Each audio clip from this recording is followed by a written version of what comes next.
The latest company for the data breach pile is ride-sharing service Uber, which announced this week it got hacked back in May of 2014. Uber says a database breach last year leaked the names and driver's license numbers of as many as 50,000 current and former Uber drivers, 21,000 in California alone. Uber says it discovered and, quote, immediately patched the security hole in September.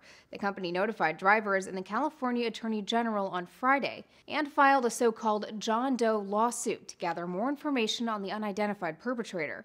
The question now is why Uber waited nearly 5.5 months to say anything.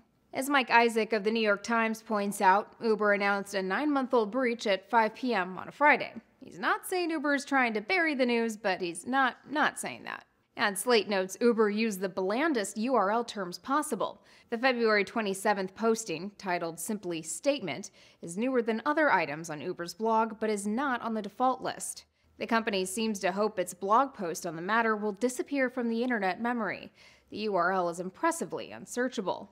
The Wall Street Journal talked to a cybersecurity expert at a DC law firm. I usually expect it's no more than 60 days before you start notifying people, unless they were cooperating with law enforcement, which is a possibility. It would seem to be an unusual delay. For comparison, reports show health insurer Anthem announced its security breach and started damage control within a week of learning of the attack, and that hack could affect as many as 80 million people.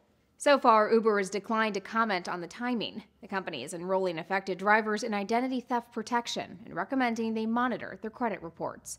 For Newsy, I'm Elizabeth Hagedorn. Multiple sources, a broader view.